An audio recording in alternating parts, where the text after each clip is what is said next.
La Bible ne révèle pas exactement quelles armes ont été utilisées, ou combien de temps ce conflit cosmique a duré. Mais c'était une guerre comme aucun œil mortel n'a jamais vu. L'Apocalypse 12:4 nous dit qu'en fin de compte, Lucifer et un tiers des anges de Dieu ont été physiquement expulsés du ciel.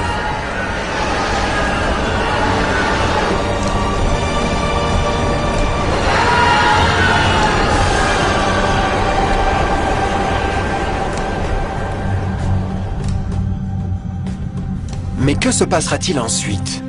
Lucifer avait maintenant des milliers d'anges de son côté, mais il avait besoin d'une plateforme d'action pour continuer sa révolte. Bientôt, bien trop tôt, l'univers commencerait à comprendre comment pénibles et coûteux les salaires du péché pourraient être. Car la guerre n'était pas finie, elle venait de commencer.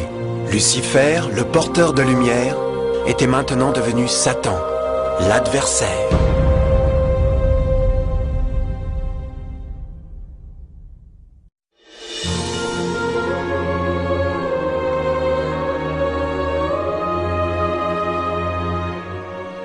Après la guerre dans le ciel, Satan et ses anges déchus ont été bannis des cours de gloire. Pendant un certain temps, le diable et ses démons ont erré par l'univers cherchant sans succès des mondes pour s'associer avec eux dans leur rébellion. Pendant ce temps-là, le cœur de Dieu eut profondément senti le vide créé par la perte de Lucifer et ses anges. Ainsi le Père, le Fils et le Saint-Esprit sont revenus à leur travail préféré, le merveilleux travail de création. Ils ont décidé de faire un nouveau monde, rempli d'une myriade de créatures étonnantes et diverses à aimer. Ce nouveau monde serait unique parce que les créatures principales seraient faites en la propre image de Dieu. Pour eux, le Seigneur donnerait aussi la dominion de cette nouvelle planète que nous connaissons maintenant comme la Terre. Au commencement, Dieu créa le ciel et la terre. Dieu constata que tout ce qu'il avait fait était une très bonne chose. Quelle vue impressionnante à contempler! Dieu formant un tout nouveau monde, notre planète, la Terre. Et avec chaque merveilleux jour de la semaine de création, quelque chose de nouveau et spectaculaire surgit brusquement de la scène. Par exemple, au 3e jour, Dieu a parlé et la belle végétation abondante jaillit dans l'existence. Les plantes de toutes les couleurs, de formes et de tailles. Le 5e jour, le monde a été rempli d'éblouissantes créatures exotiques qui pouvaient ou monter à travers le ciel ou naviguer librement par les eaux bleues. Et certains pouvaient faire les deux. Le 6e jour, l'introduction d'une vaste et grande diversité d'animaux terrestres. De l'éléphant géant au tamia minuscule, chacun trouvèrent une maison sur la nouvelle planète et un endroit pour vivre en harmonie avec le reste de la création. Et ainsi le 6e jour, Dieu créa l'homme. Dieu dit enfin, « Faisons les êtres humains, qu'ils soient comme une image de nous. » Le Seigneur Dieu prit de la poussière du sol et en façonna un être humain. Puis il lui insuffla dans les narines le souffle de vie, et cet être humain devint vivant. Ensuite le Seigneur Dieu planta un jardin au pays d'Éden, là-bas, vers l'est, pour y mettre l'être humain qu'il avait façonné.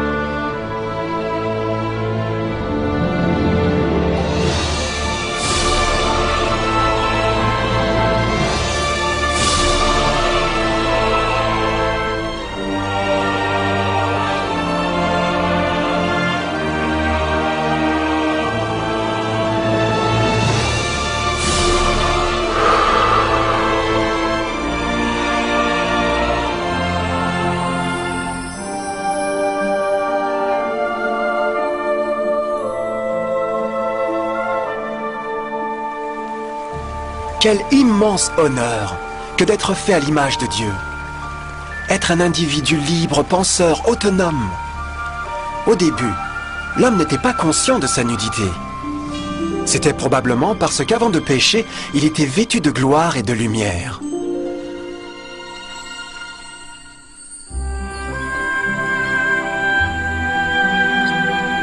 Dieu a aussi créé le compagnon idéal pour Adam, sa belle femme Ève.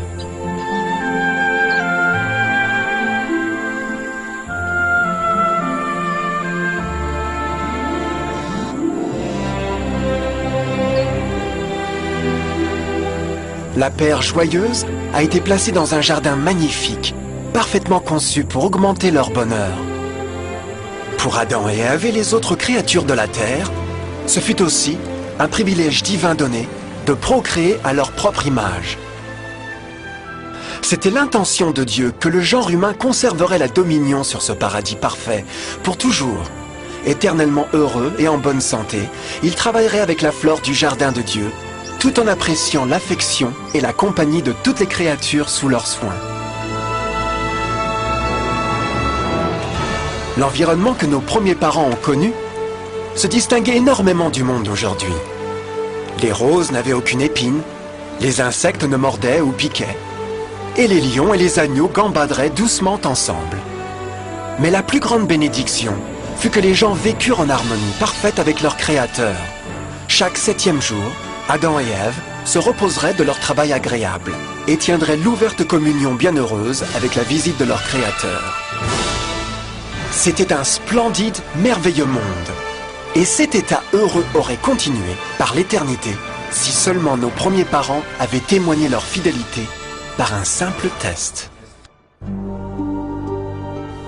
Mais tu ne mangeras pas de l'arbre de la connaissance du bien et du mal, car le jour où tu en mangeras, tu mourras. Parce que l'adversaire a contaminé l'univers avec sa rébellion, le Seigneur a vu la nécessité d'un test simple d'amour et de fidélité. Rappelez-vous, les bons anges avaient juste vu un tiers de leurs amis chassés du ciel pendant la guerre. Comment pourrait-on être sûr que ces nouveaux humains ne seront pas du côté de Lucifer et la cause de plus d'ennuis? Donc, le Seigneur a placé un arbre unique dans le jardin. Un arbre dont le fruit ne devait pas être mangé sous peine de mort. Le passage de ce simple test d'obéissance démontrerait l'allégeance d'Adam et Ève à Dieu et à la foi en ses paroles. Bien sûr, c'était un test d'amour. C'était pourquoi Jésus a dit dans John 14, « Si vous m'aimez, gardez mes commandements. » Mais quelqu'un d'autre a appris ce test de foi, et il fut déterminé à l'utiliser à son avantage. Satan était très jaloux des gens heureux, qui appréciaient maintenant la vie bénie qu'il avait perdue. Leur existence heureuse tenait de contraste complet avec la sienne, qui était maintenant pleine de culpabilité, de péché et de misère. Dans son ressentiment menaçant et de colère, il ne se contentait pas de laisser la paire innocente seule. Pour le pécheur, toujours cherche à rabaisser les autres avec lui.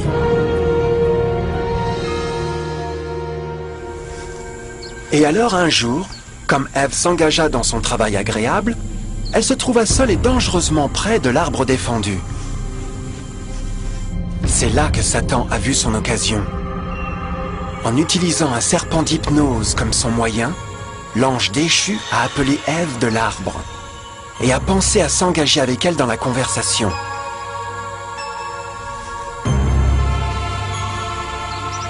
Ces mots charmants ont été soigneusement calculés pour inspirer une méfiance envers Dieu.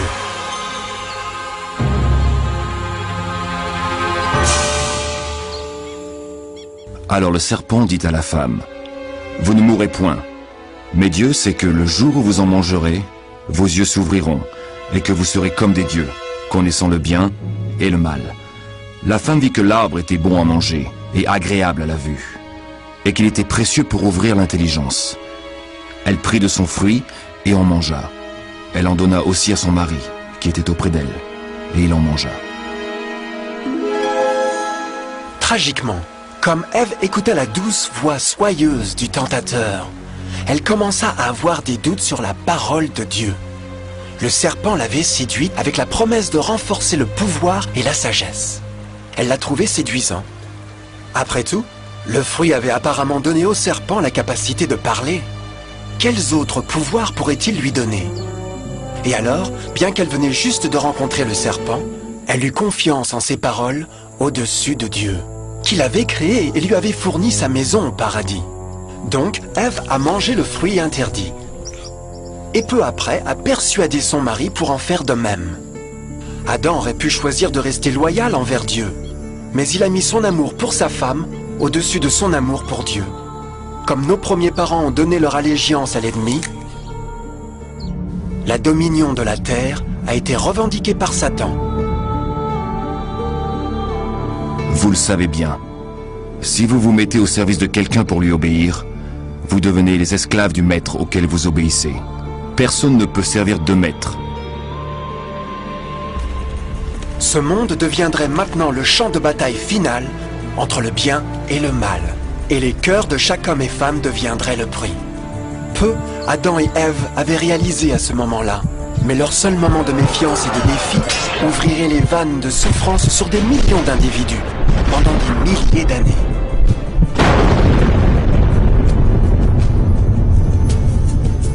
C'est pourquoi, comme par un seul homme, le péché est entré dans le monde. Et par le péché, la mort. Et qu'ainsi la mort s'est étendue sur tous les hommes, parce que tous ont péché. Nos premiers parents ont bientôt commencé à faire face aux terribles résultats de leur péché. Dans leur saint état, Adam et Ève rougeoyaient avec les robes de gloire. Après qu'ils eurent péché, ces robes naturelles de lumière se sont effacées et sont devenues mortifiées par le sens de leur nudité. La honte et la crainte ont remplacé leur joie et paix, et ils ont cherché à couvrir leur nudité de feuilles. Ils se sont maintenant aussi trouvés sous l'influence constante du diable. Céder à la tentation a affaibli leur vraie nature, et Satan avait gagné un nouveau pouvoir sur l'humanité. Le peuple ne pouvait plus résister aux tentations du diable par leur propre force. Finalement, et le plus terrifiant, ils se sont trouvés vivant sous une menace de condamnation à mort. Dieu les avait avertis que la désobéissance apporterait la mort. Ils avaient déjà éprouvé la mort spirituelle. Combien de temps faudrait-il pour qu'ils souffrent de la mort physique aussi bien? À ce point, leur avenir ne tenait à rien qu'obscurité et désespoir. C'est ainsi qu'il chassa Adam, et il mit à l'orient du jardin d'Éden les chérubins qui agitent une épée flamboyante pour garder le chemin de l'arbre de vie. Tout comme le péché avait causé l'expulsion des anges déchus de leur maison céleste, maintenant, à cause de leur désobéissance, Adam et Ève furent chassés de leur maison du jardin au paradis. Tout autour d'eux changeait rapidement, et l'humanité s'est trouvée susceptible au chagrin d'amour, maladie et finalement la mort. Même les animaux et les plantes ont été affectés par l'épouvantable malédiction. Les épines et les chardons apparurent maintenant sur des arbres et des fleurs. Et les animaux qui autrefois étaient doux ont commencé à tuer et à se dévorer. Le pire résultat fut que le péché avait séparé l'humanité de Dieu.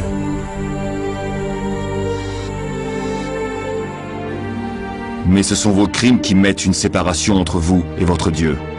Ce sont vos péchés qui vous cachent sa face et l'empêchent de vous écouter. À la création, à Adam et Ève ont été donnés l'honneur de converser avec les anges, et même Dieu le Fils, face à face. Mais Dieu est si parfaitement pur et saint, qu'aucun mal ne peut exister en sa présence. Maintenant que les premiers humains avaient péché, Dieu retira sa sainte présence d'eux pour leur propre protection. Le péché avait brûlé une cataracte sur l'âme de l'homme, ainsi il ne pouvait plus voir la dimension spirituelle. Désormais, la communication directe avec le ciel serait limitée. Alors que toutes ces malédictions tombèrent sur Adam et Ève, le cœur du Seigneur était transformé avec une tendre compassion. La loi qu'ils avaient transgressée ne pouvait pas être changée pour les sauver, car c'est aussi sacré et immuable que Dieu lui-même. Le Seigneur savait qu'il n'y avait qu'une seule façon pour l'homme de se repentir. Ainsi, un plan a été révélé, né du même cœur de Dieu, un plan pour sauver l'homme de son rendez-vous avec la mort éternelle et rétablir tout ce qu'il avait perdu par le péché. Ce serait un effort étonnant dans sa profondeur, portée et puissance. Mais ce plan impliquerait aussi un énorme sacrifice.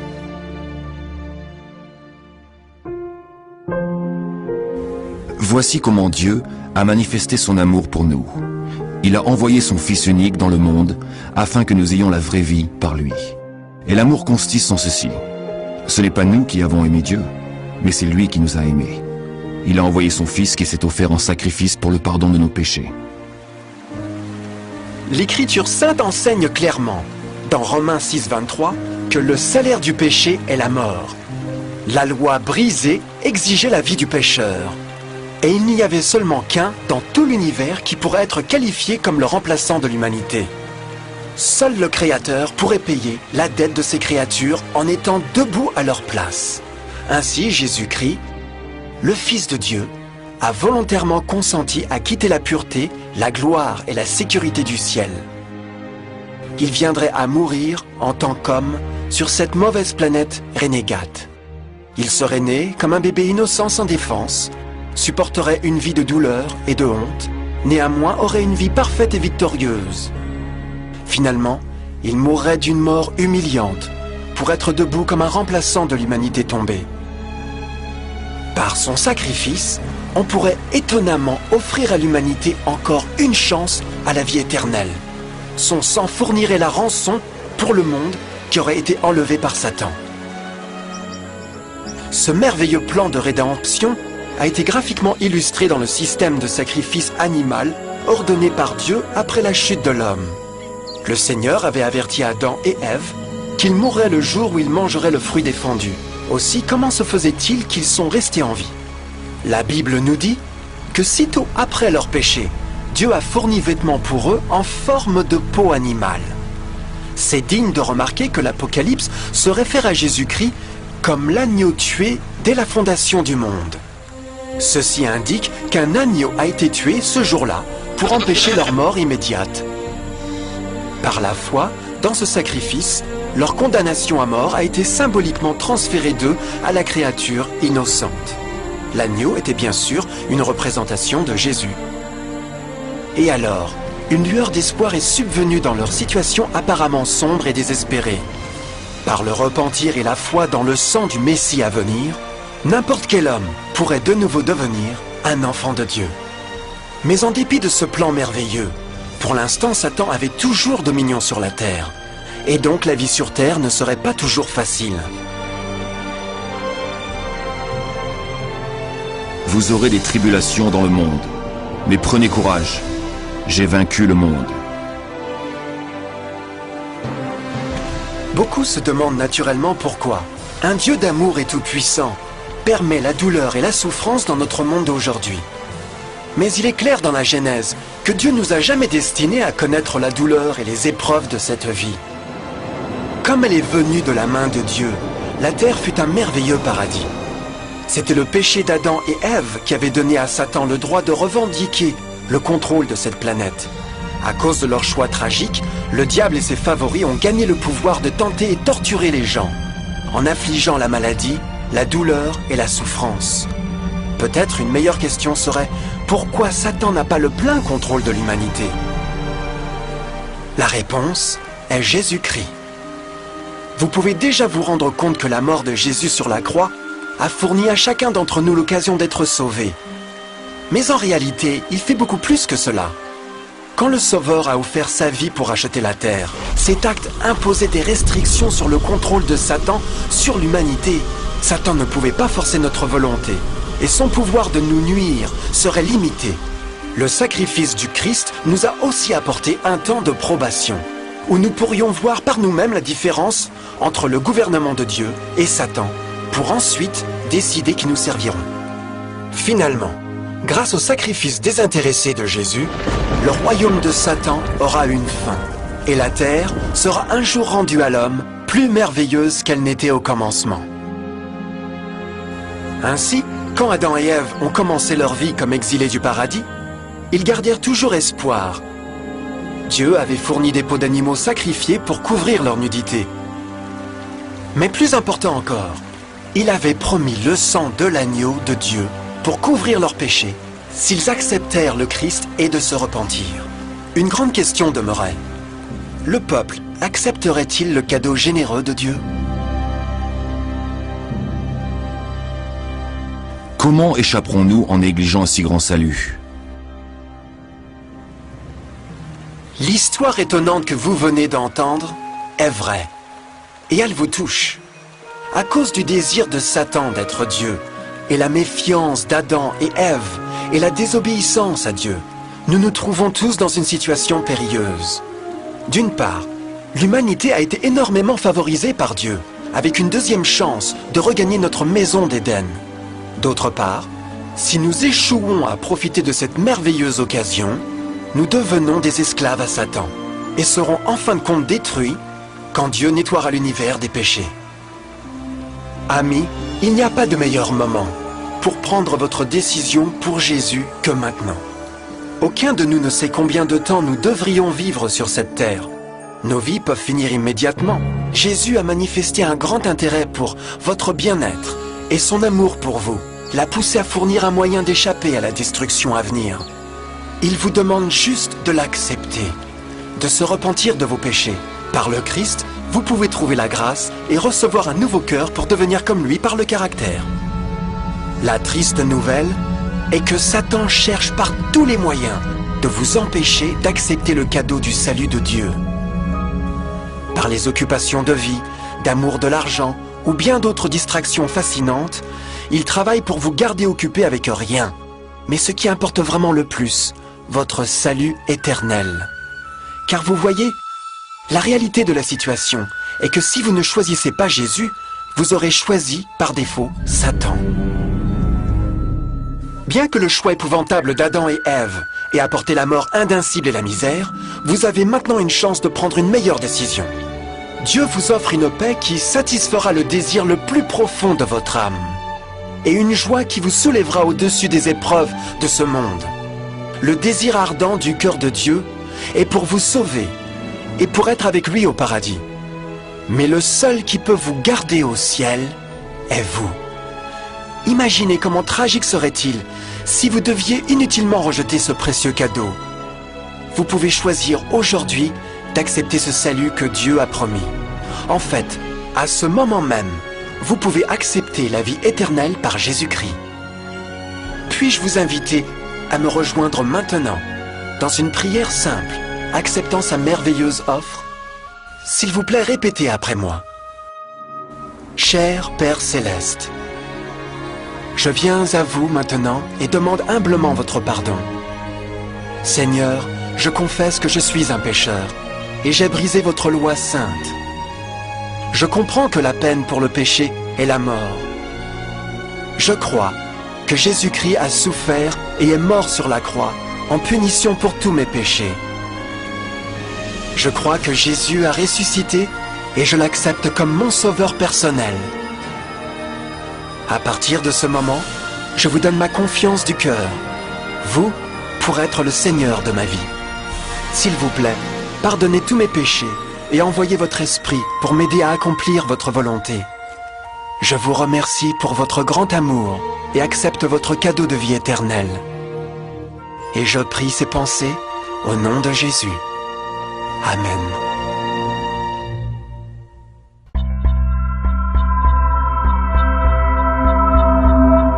Le royaume des cieux